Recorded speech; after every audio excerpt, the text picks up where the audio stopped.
जय हिंद बच्चों, इसमें आप लोग महामना इंस्टीट्यूट के यूट्यूब चैनल से जुड़े हुए हैं और इस चैनल में मैं आप सबका स्वागत करता हूं। आज हम लोग class 11th chemistry Hindi medium NCERT book के चैप्टर 2 परमाणु की संरचना यानी स्ट्रक्चर ऑफ एटम के हम लोग आंकिक प्रश्न यानी न्यूमेरिकल्स को सॉल्व कर रहे हैं और उसमें आज हम सबसे पहले क्वेश्चन नंबर 3 को सॉल्व करने जा रहे हैं। तो देखें क्वेश्चन नंबर 3 क्या दिया हुआ है।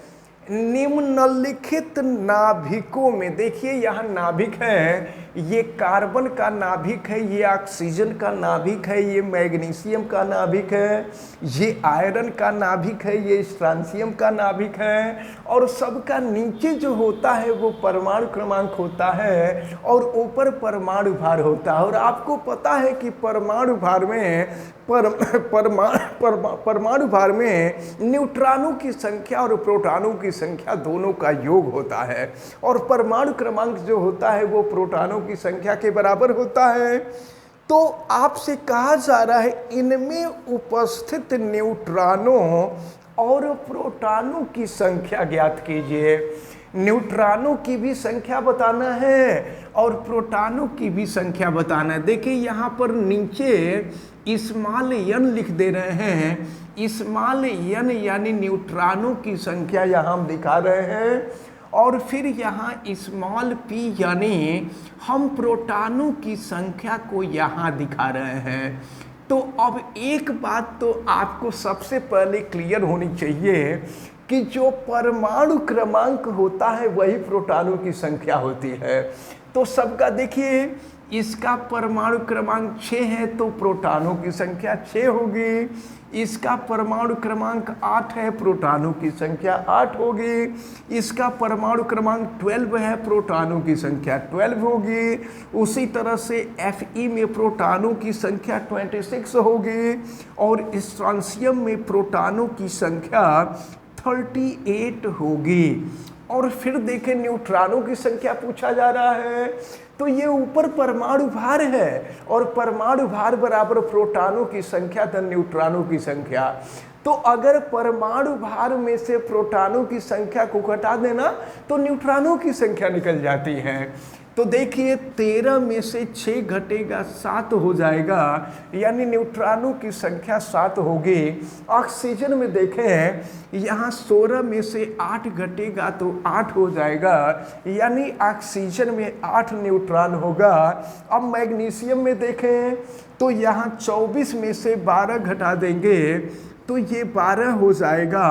अब इसी तरह से हम आयरन को देखें तो 56 में से 26 घटा देंगे तो ये 30 हो जाएगा। और स्ट्रांसियम को हम देखें तो 88 में से 38 घटा देंगे, ये 50 हो जाएगा। तो इस प्रकार आप यहाँ पर देखें कार्बन में न्यूट्रॉनों की संख्या 7 और प्रोटॉनों की संख्या 6 हो गई। ऑक्सीजन में न्यूट्रॉनों की संख्या और प्रोटॉनों की संख्या दोनों संख्या 8 हो गई। मैग्नीशियम में न्यूट्रॉन और प्रोटॉन भी दोनों बराबर हुए और ये 12 हुए। आयरन में न्यूट्रॉनों की संख्या 30, प्रोटॉनों की संख्या 26 हुई। और फिर जो है यहाँ स्ट्रांसियम में न्यूट्रॉनों की संख्या 50 और प्रोटॉनों की जो संख्या है वो 38। तो इस प्रकार ये जो क्वेश्चन नंबर 3 था ये क्वेश्चन नंबर 3 सॉल्व होता है। अब हम लोग क्वेश्चन नंबर 4 को देखते हैं। क्वेश्चन नंबर 4 में क्या कहा गया है, जरा इसको देखा जाए। नीचे दिए गए परमाणु द्रव्यमान परमाणु द्रव्यमान को नॉर्मली परमाणु भार भी कह दिया करते हैं। तो ए जो दिया है वो परमाणु भार है और परमाणु संख्या Z, परमाणु संख्या जो है ये परमाणु क्रमांक के इक्वल होता है। वाले परमाणुओं का पूर्ण प्रतीक लिखिए। सिंबल लिखना है कि इसका सिंबल क्या है। तो देखिए फर्स्ट में दिया है Z = 17 और A = 35। मतलब हमको यह देखना है कि वह कौन सा तत्व है जिसका परमाणु क्रमांक 17 होता है और परमाणु भार 35 होता है। तो हम लोगों को मालूम है कि क्लोरीन का परमाणु क्रमांक 17 और परमाणु भार 35 होता है। तो ये पहले का आंसर हो गया। अब इसके बाद दूसरा देखिए क्या है, Z इजकल टू 92 और A इजकल टू 233, यानी परमाणु क्रमांक दिया है 92 और परमाणु भार दिया हुआ है 233। तो अब यहाँ पर देखें तो यह यूरेनियम है, परमाणु क्रमांक 92, परमाणु भार 233 हो जाएगा। और परमाणु क्रमांक 4 और परमाणु भार 9 दिया है, तो यह आपको पता है कि बेरिलियम होता है 4Be9। तो इस प्रकार ये जो क्वेश्चन नंबर 4 था, ये क्वेश्चन नंबर 4 आपका सॉल्व होता है। अब हम लोग क्वेश्चन नंबर 5 को भी देखेंगे। तो देखें कि क्वेश्चन नंबर 5 में क्या दिया हुआ है। क्वेश्चन नंबर 5 में दिया हुआ है, सोडियम लैंप द्वारा उत्सर्जित, सोडियम का लैंप होता है जिससे पीला प्रकाश आता है, तो सोडियम लैंप द्वारा उत्सर्जित पीले प्रकाश का तरंग दैर्ध्य को हम लोग लैम्डा से रिप्रेजेंट करते हैं। और ये तरंग दैर्ध्य आपको दिया हुआ है 580 नैनोमीटर। तो नैनोमीटर को मीटर में कन्वर्ट करना होगा, और आपको पता है कि नैनोमीटर को मीटर में कन्वर्ट करने के लिए 10⁻⁹ से मल्टीप्लाई कर देते हैं। तो ये हो जाएगा 580 इंटू 10⁻⁹ मीटर हो जाएगा। आपसे इसकी आवृत्ति पूछी जा रही है, न्यू का मान आपसे पूछा जा रहा है। और फिर देखें तरंग संख्या को न्यू बार से प्रदर्शित करते हैं, न्यू बार की वैल्यू पूछी जा रही है। देखिए आपको पता है कि न्यू इजकल टू होता है C/λ, जहाँ C प्रकाश की चाल है, और आपको पता है कि C प्रकाश की चाल 3 इंटू 10⁸ मीटर पर सेकेंड होता है। अब रख करके हम सॉल्व करें, न्यू इजकल टू, तो C की वैल्यू 3 इंटू 10⁸ और लेमडा की वैल्यू है 580 इंटू 10⁻⁹ हो जाएगा। अब 10⁻⁹ को हम ऊपर ले जाएं तो फिर देखिए क्या हो जाएगा, ये हो गया। अच्छा ये काम और कर सकते हैं हम, यहाँ से 0 अगर हटा दें तो यह 10⁻⁸ हो जाएगा। अब 10⁻⁸ ऊपर ले जाएंगे तो पहले तो ये 3/58 है, और 10⁻⁸ ऊपर ले जाएंगे तो +8 हो जाएगा। तो 8 और 8 हो जाएगा 16। लेकिन एक काम करते हैं, 10⁻16 को हम 10⁻14 इंटू 10⁻2 कर सकते हैं, और 10⁻2 का मतलब 100 होता है। तो इसको अब हम लिख दे रहे हैं 3 इंटू 100/58 इंटू 10⁻14 हो जाएगा। अब ज़रा इसको हम लोग सॉल्व करें, देखें 2 से कटा दीजिए तो ये 50 हो जाएगा, और 2 से इसको कटा देंगे तो देखिए क्या हो जाएगा, 2 दूना 4 हो गया और 2 नवा 18 यानी 29 हो जाएगा। अब इसके बाद इसको सॉल्व करें तो 5 तिहाई 15 यानी 150 हो जाएगा, और 29 इंटू 10⁻14 हो गया। तो अब जो है 150 को 29 से आप डिवाइड कर दीजिए, यह मान जो है 5.17 के लगभग आएगा, इंटू 10⁻14 है, और आवृत्ति है, आवृत्ति का जो मात्रक होता है प्रति सेकंड यानी सेकंड इनवर्स होता है। अब इसके बाद देखें तो ये तो आवृत्ति निकल गई। अब आपसे सेकंड में पूछ रहा है तरंग संख्या को न्यू बार से प्रदर्शित किया जाता है और इसकी वैल्यू जो हुआ करती है वह 1/λ होती है। तो अब इसको हम सॉल्व करते हैं। New dash is equal to, फिर देखें क्या मिलेगा, 1/λ। लेमडा की जो वैल्यू है 580 इंटू 10⁻⁻9 है। अब हम 10⁻⁻9 को ऊपर लेकर के जाएंगे तो ये हो गया 1/580 और 10⁻⁻9 को ऊपर ले जाएंगे तो 10⁻9। लेकिन इसके पहले हम एक काम कर सकते हैं, यहाँ से 0 हटा करके और -9 को हम -8 कर सकते हैं। तो अब ये 10⁻⁸ ऊपर जाएगा तो ये +8 हो जाएगा। अब इसको भी हमें सॉल्व करना है। तो देखिए एक काम करते हैं हम, यहाँ पर ये जो 10⁸ है इसको 10⁻6 इंटू 100 कर दे रहे हैं।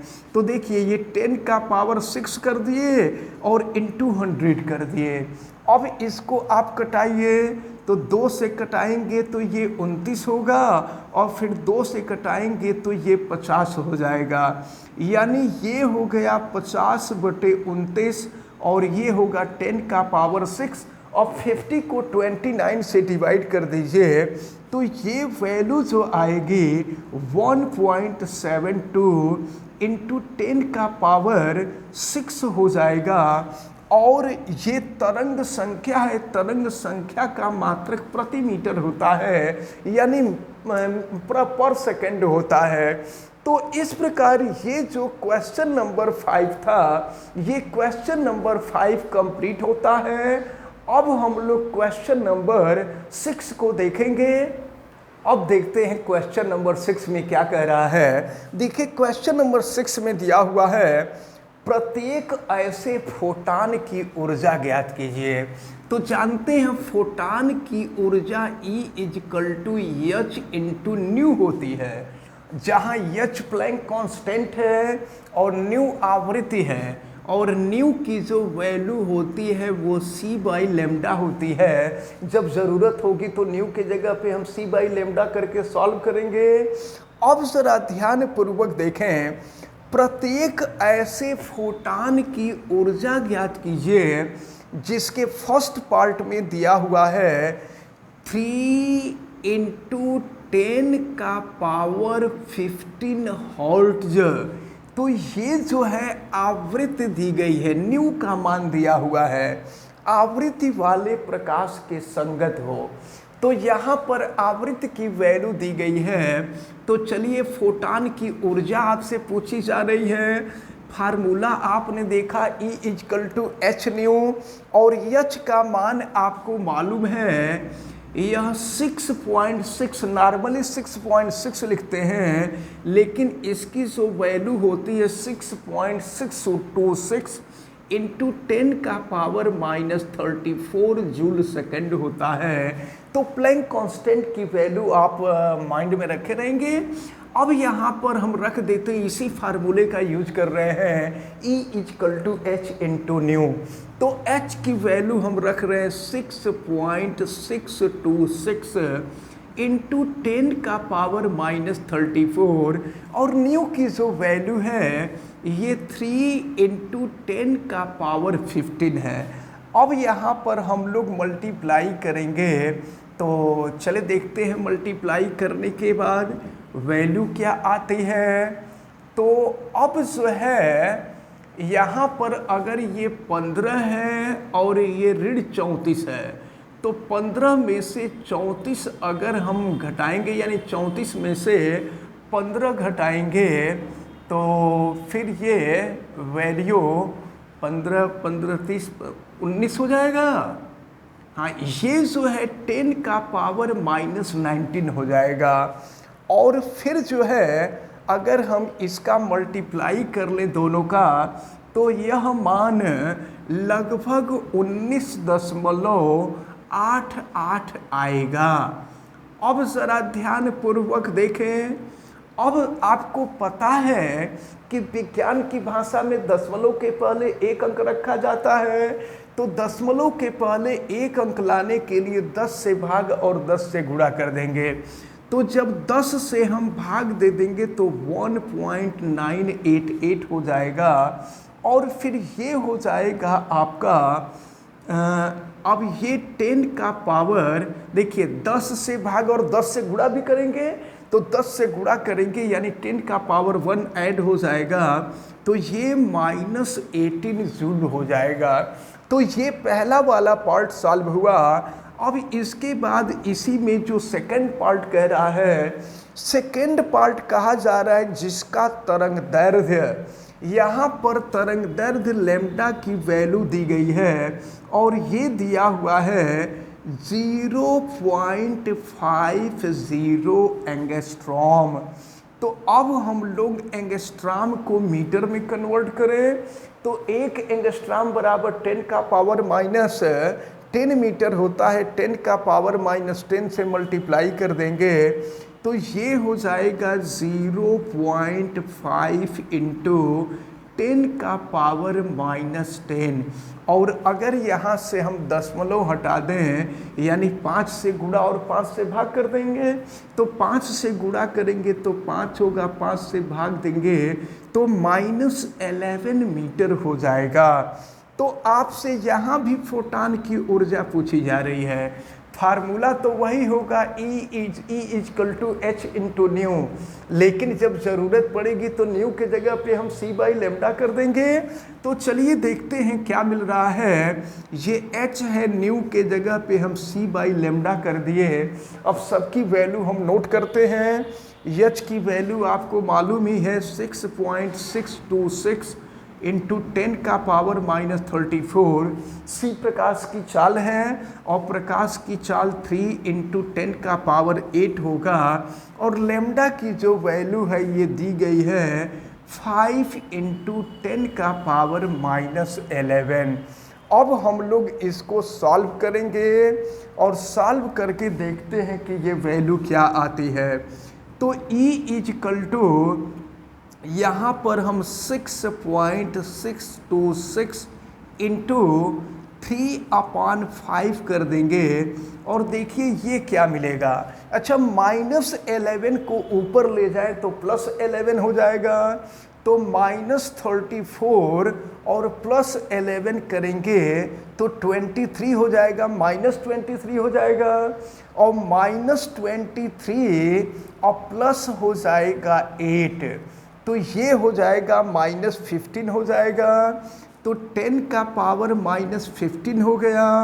अब इसको अगर देखिए 3 से गुणा करके या अगर हम 5 से भाग भी देते हैं तो देखिए ये मिलता आपका 6.626 इंटू 3 को जब 5 से भाग देंगे तो 5 × 6 = 30 होता है, यानी ये हो जाएगा 0.6 और गुणे 10⁻15 हो जाएगा। अब हम लोग इनका गुणा कर दें तो देखें जब इन दोनों का गुणा करेंगे तो यह मान निकटतम मान में हम सीधे लिख रहे हैं, ये 3.98 इंटू 10 का पावर -15 इतने जूल के इक्वल हो जाएगा। तो इस प्रकार आपके NCERT बुक के चैप्टर 2 परमाणु की संरचना का क्वेश्चन नंबर 3, 4, 5 और क्वेश्चन नंबर 6, ये चारों क्वेश्चन सॉल्व होते हैं और हमें उम्मीद है कि ये चारों क्वेश्चन आपको बहुत अच्छी तरह से समझ में आए होंगे। आप वीडियो को लाइक ज़रूर कीजिएगा और अगर चैनल पे नए हैं तो चैनल को सब्सक्राइब भी कीजिएगा। चैनल सब्सक्राइब करने के लिए यूट्यूब पर महामना इंस्टीट्यूट को सर्च कीजिए और फिर रेड कलर के सब्सक्राइब वाले बटन को क्लिक कर दीजिए, चैनल सब्सक्राइब हो जाएगा। इस वीडियो को मैक्सिमम स्टूडेंट तक शेयर कीजिएगा ताकि मैक्सिमम स्टूडेंट इस इम्पॉर्टेंट टर्म को अच्छी तरह से समझ सकें। और अगर किसी प्रकार की कोई दिक्कत समझ में आती है तो आप हमें कमेंट करके जरूर बतावें और बेल आइकन को भी प्रेस करें तथा उसको ऑल पे कर दें, ताकि प्रतिदिन पढ़ने वाले वीडियो की सूचना आपको मिलती रहे। आप सभी लोगों का बहुत बहुत धन्यवाद। जय हिंद।